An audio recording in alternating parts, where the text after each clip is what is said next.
With so many cool heroes in Deadlock to choose from, I'm on a mission to learn them all. I'm going to spend 50 games with each character to discover what they can teach me and how they can help me become a better player. Afterwards, I'll discuss my findings on things like builds, positioning, playstyle, and of course fun, all for the love of learning. So today, let's talk about the Iceman, Kelvin.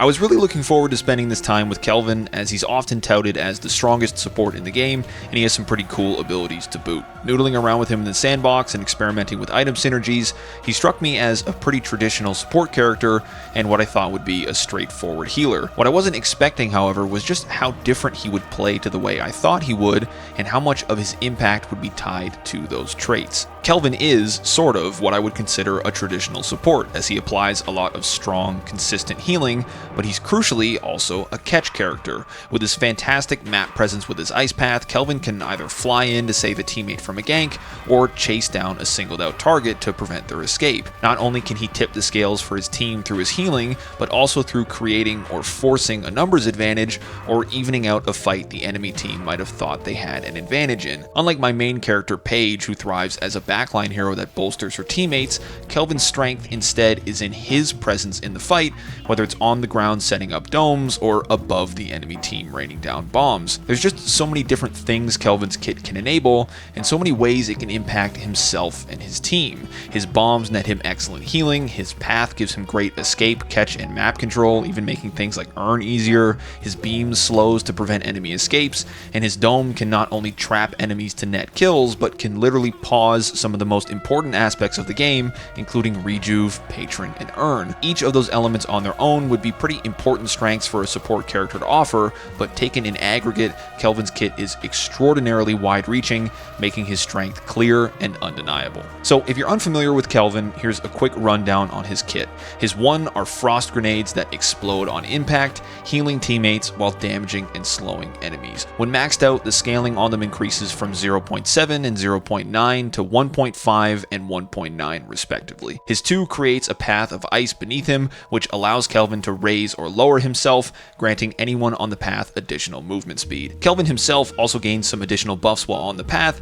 including 35% bullet resist, 20 flat spirit, as well as 35% spirit power, which is pretty substantial. His 3 is his ice beam, which slows enemies and reduces their fire rate on hit, which can get increased damage, as well as the ability to split off and hit 2 additional targets at max level. Finally, Kelvin's 4 is his ice dome, which covers anything inside of it and cannot be broken. Teammates in the dome get massively increased health regen, and any objectives within the dome are temporarily protected, including guardians, walkers, earn, and patrons. Leveling it gets you some cooldown, duration, and at max will dispel any non-ultimate debuffs. What immediately jumped out for me in Kelvin's kit was how great his bombs are. While at base they don't seem like the heaviest hitters, they scale extremely well, and with some spirit items and some AP, they'll quickly be healing and hitting for a few hundred points. Knowing how effective domes can be as well, my initial plan for Kelvin was to start building around my bombs to max out my healing before I transitioned to building around dome to help in team fights. With that in mind, I think building Kelvin is relatively straightforward,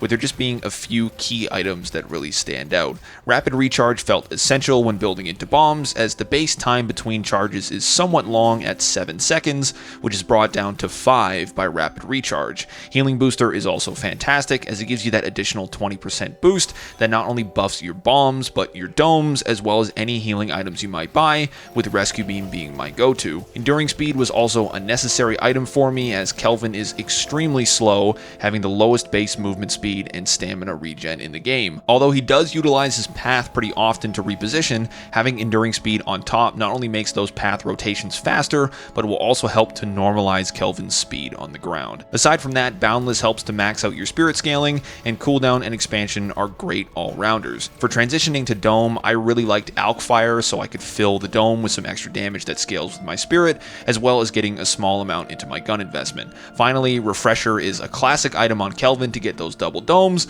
but I'd actually opt out of it most of the time for a few reasons I'll discuss later in the video. For the AP order on this specific build, there were 2 ideas I usually followed, with both of them starting out maxing bombs as quickly as possible. Depending on the game I was in, Kelvin, I would either max Dome afterwards if I needed to counter debuffs like toxic bullets, or I would put 2 points into my ice path so I could rotate faster. The cooldown on path starts as soon as it's cast, so with those 2 points, even without any cooldown item, you can get a path about 15 seconds after the previous one ends. With Kelvin's poor mobility, I felt that almost always having a path available meant that I could be present for far more fights or far more situations to help out my team. I'd be able to peel teammates with Rescue Beam more often, I could catch enemies that overextended or extend into the jungle with my teammates, and I could just generally apply more healing and pressure throughout the game purely from being more present. With that in mind, my go-to AP order was maxing bombs, 1 point into ult for the cooldown, 2 points into path for its cooldown, then maxing dome before finishing path and maxing beam. I had a lot of success with this build, and although I would be delaying maxing my dome, I had far more opportunities to use them thanks to ice path, so it felt well worth it to me. Something I found really interesting about my time with Kelvin was how diverse his build crafting felt and how it compared to my experience on Paige. As I discussed in Paige's episode, she taught me a lot about counter buying actives specifically, as her kit has a really solid baseline that allows her to lean heavily into utility items like Knockdown, Silence Wave, or Curse. Kelvin, on the other hand, felt as though his strengths in countering enemies were through his AP investments and personal itemization. What I mean by that is, in certain games, it would be very obvious that I would need to play an extremely heavy support role, and that I'd need to dedicate my items to healing as much as possible, and my AP to my bombs and domes. In games with more aggressive characters like a Drifter that might look to pick off my teammates, I would want to focus more on building into path so I could help in a pinch, and maybe a slowing Hex or Mystic Slow to punish his aggression. If I had another support character on the team, or I felt as though I needed to apply more damage, I could build into my beam first and go with items like Escalating Exposure or Tank Buster. So although Kelvin and Paige are both support characters, I had to learn to build in a more individual or even selfish way on Kelvin than I would normally on Paige. While that's probably a pretty standard idea for a lot of the cast, I think it was an interesting exercise to try to think about making myself as a support character strong so I could then strengthen the team. This is, however, also where I encountered my largest hurdle with Kelvin, which was struggling with how much investment I felt he required, both in AP and souls. While his kit has some great utility, it also felt like I needed to max out each ability before they could really keep up, and that I'd also have to have a lot of items alongside them. Beam felt pretty lackluster until it was maxed out, really benefiting from the additional targets and feeling much better with escalating.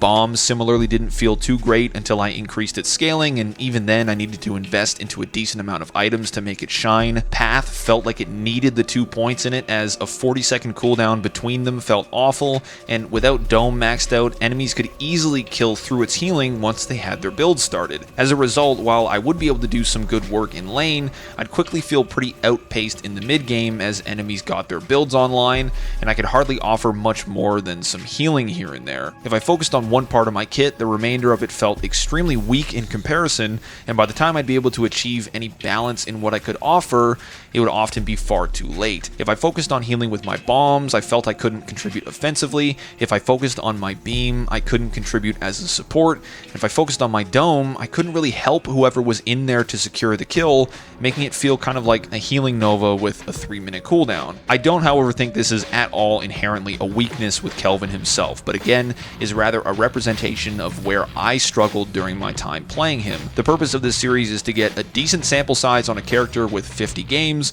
so I can not only have a good sense of their playstyle, but also identify any weaknesses I can find within my play. I know the learning process can be a pretty painful one, but I truly believe that losses can teach you just as much, if not more, than wins can, and in reflecting on my time with Kelvin, my biggest takeaways come from where I struggled with him rather than where I succeeded. I also think it's important to provide you with a realistic and honest breakdown of my experience as someone who is very much just a normal person trying to learn the game for fun and not any sort of video game savant. So at the 50 game mark, I just missed an even win ratio, winning 24 of the 50 games. I remained in the exact same rank, being Oracle 4 throughout the entire process, only dropping to Oracle 3 once, which I immediately regained in the next game. While I feel like the first 30 or so games I played went better, as it's where I had the majority of my wins, I do think I continued to improve with Kelvin throughout the entire process as I learned to adapt his build and properly use my abilities. So the big question then is, why did I have a negative win ratio if I feel like I continued to improve and understand Kelvin Kelvin. Simply put, I don't think I found the right ways to make enough of an individual impact in my games. Being so close to that 50% mark suggests to me that my presence and my contributions didn't really sway things in a positive direction, meaning I was either not focused on the right things or not capitalizing on my strengths effectively. So what did I do right, or where did I succeed? By far, my biggest contribution was always in healing, having a few games where I healed over 60,000 damage or even 80,000 damage in one, which is a pretty huge amount. Similarly, I'd also often deal a fair amount of damage throughout the game, landing myself around the rest of my team's damage, which meant that the healing didn't come at as much of an offensive sacrifice as I might have thought. Building into my ice path, I felt I had a lot of success calling out enemies in our jungle that I could catch with my beam, or responding to my teammates' calls for help, which could lead to some good advantages. Being present around the map and coordinating with my team meant I could both contribute to more unexpected fights, as well as help push important objectives, impacting the game on a more macro level. Now, what did I do wrong and where did I struggle? Without a doubt, the biggest culprit was my domes. I often just couldn't find the right time or the right situation to use a dome, and when I did, I'd struggled to capitalize properly on them. While I did have a few good domes where I froze an earn run, saved the rejuve fight, or stalled a walker, the vast majority of my domes either got me and my team killed inside of, or were wasted not being able to secure kills or sway a fight. Not being able to properly use my hero's strongest ability is a massive detriment, but it also lends itself to my broader problem, which again was not individually swaying the game enough in our favor. While I could help to keep my team alive for longer in fights, I'd struggle to set them up for success beyond that to actually win the fight, which often did little more than apply a bandage. So what did I learn? How can I improve? And how do I feel about my time with Kelvin? He's clearly a very strong hero who has a lot of build crafting options, from a support bomb build to a damage-based beam build, but the versatility of his kit was something I didn't take enough advantage of, and I need to consider more with future characters. While I felt confident in my approach to building him and did try to adapt my itemization throughout the process, I don't think I capitalized on the right strengths in the right moments,